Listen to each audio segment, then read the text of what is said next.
2,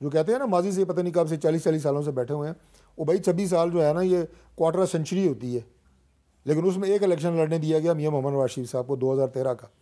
دوسری بات ایک سن لیں ذرا یہ بھی کہ 2002 میں یہ فضا موجود تھی پاکستان میں کہ کاف لیگ کی حکومت بنے گی، 2008 میں فضا موجود تھی، شاہ صاحب سامنے بیٹھے ہیں کہ پیپلز پارٹی کی گورنمنٹ بنے گی، 13 میں فضا موجود تھی کہ پرائم منسٹر میاں نواز شریف صاحب ہوں گے، 18 میں فضا موجود تھی مکمل طور پہ ملک میں کہ اگلا وزیر اعظم جو ہے عمران خان ہوگا۔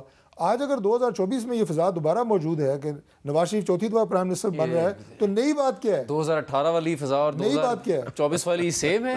بالکل سیم ہے۔ آپ یہ اس وقت بالکل اس بات میں کلیئرٹی تھی، پارٹی اور دوسری ہم جب جا رہے تھے، پارٹی مطلب میں وہ الیکشن لڑا، میں جیتا الحمدللہ اسلام آباد سے، سلیکٹڈ کہتے رہے، لیکن نہیں 18 کی بات کریں 13 کی بات میں تو سلیکٹڈ کہتے رہے، تو پھر اب بھی نہیں سلیکٹڈ یا نان سلیکٹڈ نہیں، میں آپ کو یہ کہہ رہا ہوں کہ الیکشن سے پہلے ایک فضا موجود تھی، پچھلے 4 الیکشنز کا میں نے آپ کو حوالہ دیا ہے، لہٰذا یہ ایک پرسیپشن جو ہے نا الیکشن سے پہلے موجود ہوتی ہے کون سی پارٹی وننگ پارٹی ہے، لہٰذا آپ اس وننگ پارٹی کو لیبل کرنا اور ٹارگٹ کرنا صرف اس لیے کہ وہ ایک مقبول جماعت ہے، اور یہ جو آپ نے پریس کانفرنس وغیرہ دکھائیں یہ صرف آپ کی مقبولیت کو کم کرنے کے لیے یہ باتیں ہو سکتی ہیں۔ طارق صاحب نے الیکشن کی بات کی ہے، اس پہ بھی بات کریں گے۔ خالد مقبول صدیقی صاحب نے تنقید کی ہے الیکشن کی شفافیت کے حوالے سے، وہ اور نواز شریف صاحب نے اپنے موقف میں ایک دفعہ پھر احتساب کی بات کرنا شروع کر دی ہے۔ کیا مطلب ہے اس کا؟ بریک کے بعد دیکھیے۔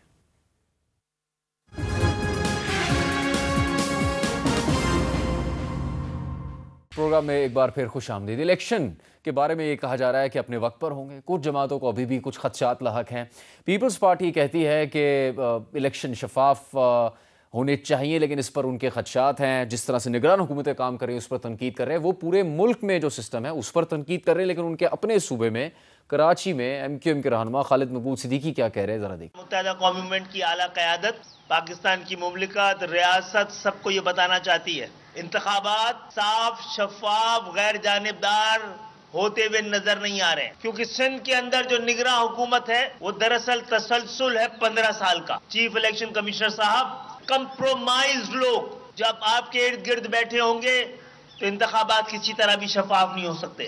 ناصر صاحب، یہ ڈائریکٹ اٹیک نہیں ہے پیپلز پارٹی پر خالد مقبول صدیقی صاحب کی طرف سے؟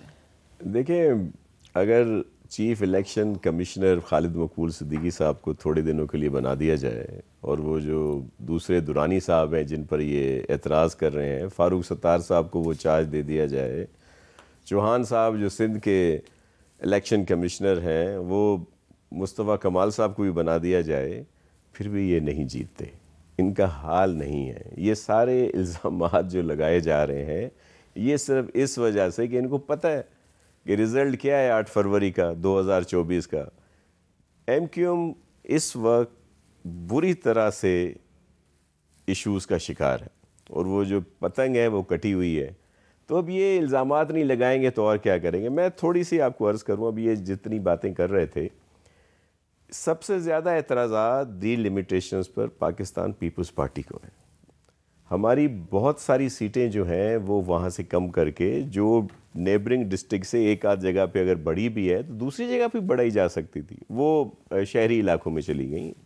بہت ہمارے سب سے زیادہ اعتراضات پاکستان پیپلز پارٹی کو ہیں۔ آج بھی ہم چیف الیکشن کمشنر سے ہمارا ایک ڈیلیگیشن آج ملا ہے، اور ہم نے اپنے تحفظات رکھے ہیں۔ بہت سارے ٹرانسفر پوسٹنگز ہو رہے ہیں۔ مثال کے طور پر جیسے ہی گورنمنٹ ختم ہوئی اور اس کے بعد جو کیئر ٹیکر گورنمنٹ آئی تو تمام ٹرانسفر پوسٹنگز کر دیے گئے۔ چیف سیکٹری باہر سے لایا گیا، آئی جی باہر سے لائے گئے، دیگر سیکٹریز کو ڈپٹی کمشنر، کمشنر، نیچے اے سیز، مختار کار، ان سے نیچے تک وہ جو ہوتے ہیں پٹواری تک چینج کر دیے گئے۔ اسی طرح D I G, S S Ps, D S P, S H O, even head محرر اور دیگر پولیس کا عملہ تک دوسرے ہر ڈسٹرکٹس میں ایک میسو ٹرانسفر پوسٹنگ۔ اس کے بعد کیا ہوا ہے؟ اس کے بعد اب مسلسل وہی ٹرانسفر پوسٹنگز ہو رہی ہیں جن پہ الیکشن کمیشن کو بھی اعتراض تھا، کہیں تو ان سے پوچھا نہیں جاتا۔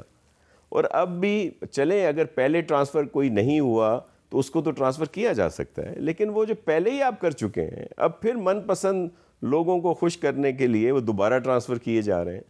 یہ اعتراضات ہیں۔ یہ آج سعید غنی صاحب نے وضاحت سے بتایا، ڈسٹرکٹ ایسٹ کی مثال دی کہ وہاں پہ 12 سے زیادہ اعتراضات تھے پیپلز پارٹی کے۔ ایک اعتراض تھا ایم کیو ایم کا. پیپلز پارٹی کے 12 اعتراضات رد کر دیے گئے, ایم کیو ایم کا ایک اعتراض انہوں نے بحال کر دیا. اسی طرح اور بہت ساری چیزیں ہیں. دلچسپ بات ہے کہ مسلم لیگ نون کے بھی کئی رہنماؤں کو اعتراض ہے, جو خالد مقبول صدیقی صاحب کہہ رہے ہیں. آپ بھی سمجھتے ہیں طارق صاحب کہ یہ تسلسل ہے 15 سال کی حکومت کا سن میں, جو نگران حکومت ہے ایم کیو ایم کے ساتھ اب آپ کا انتخابی اتحاد ہے, لیکن یہ ذہن میں رکھیے گا کہ سعد رفیق بھی حلقہ بندی کے معاملے پر احتجاج کر چکے ہیں لاہور میں. دیکھیے حلقہ بندیاں تقریباً 272 حلقے ہیں قومی اسمبلی کے جن کے اوپر الیکشن ہوتا ہے, اور جن کی حلقہ بندیاں بھی الیکشن کمیشن آف پاکستان نے کی ہیں. اب یہ تو ممکن نہیں ہے کہ 272 حلقوں میں پاکستان بھر میں حلقہ بندیاں اور کسی کو ان حلقہ بندیوں پہ اعتراض نہ ہو. اعتراضات ہوتے ہیں, الیکشن کمیشن خود سنتا ہے, اس کے بعد اگر وہ ریجیکٹ ہوتے ہیں یا ایکسیپٹ ہوتے ہیں تو پھر آپ کے پاس رائٹ ہے کہ آپ ہائی کورٹ یا سپریم کورٹ کا رجوع کر سکتے ہیں, لیگل رائٹ ہے, اور وہی سعد رفیق صاحب کر رہے ہیں جو آپ فرما رہے ہیں.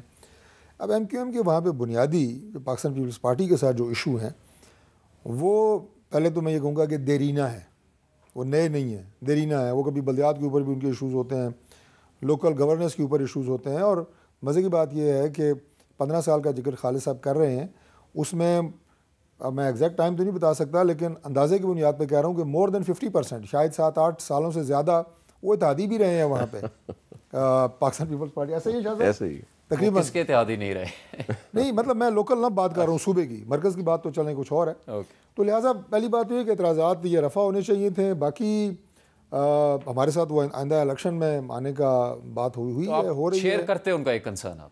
نہیں دیکھیں, اب ان کے جو کنسرن ہیں وہ مقامی سطح کے ہیں, اور جو نگران حکومت ہے, میں تو کم از کم اسے یہاں بیٹھ کے نہیں, اپنی معلومات کی بنیاد کے اوپر تو میرے پاس کوئی ایسی انفارمیشن نہیں ہے کہ میں اسے کوئی متنازع کہوں کہ وہ متنازع ہے, لیکن ان کے کنسرنز ایم کیو ایم کے رفع ہونے چاہیے, یہ ضرور میں کہوں گا. اس حد تک میں ان کے ساتھ. طارق فضل چودھری صاحب ایک بڑے اہم مذاکرات میں تھے آج پروگرام میں آنے سے پہلے, اس کے بارے میں ان سے پوچھیں گے. اور جو پیپلز پارٹی کو کیا واقعی کوئی خطرہ لاحق ہے کہ سندھ میں ان کا اقتدار نہیں ہوگا مستقبل میں, پوچھیں گے ایک بریک کے بعد.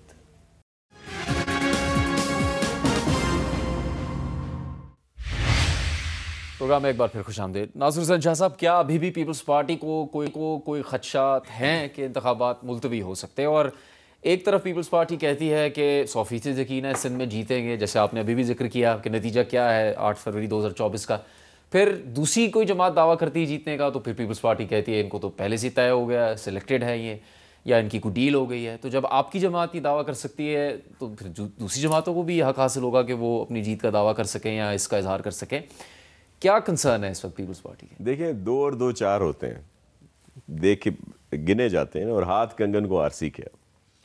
ایک تو چیئرمین صاحب نے جو لیول پلینگ فیلڈ کی بات کی اس کو بہت غلط سمجھ لیا گیا. بہت سارے لوگ اپنی داڑھی میں تنکا ڈھونڈنے لگ گئے. ہم نے ایون فیلڈ کی تو بات نہیں کی تھی, لیول پلینگ فیلڈ کی بات کی تھی. اور انہوں نے کہا کہ سب کے لیے ہو. یہ بھی تاریخ کا ایک حصہ ہے, ریکارڈ کے ہے کہ پیپلز پارٹی کو کبھی بھی کسی الیکشن میں کوئی فیور نہیں ملی, اور نہ ہی ہمیں چاہیے.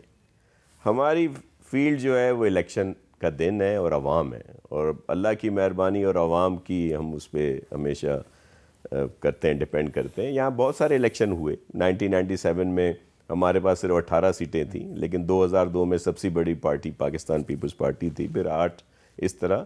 بلکہ آپ کو یاد ہوگا کہ 1988 میں کیا ہوا تھا پیپلز پارٹی کے ساتھ.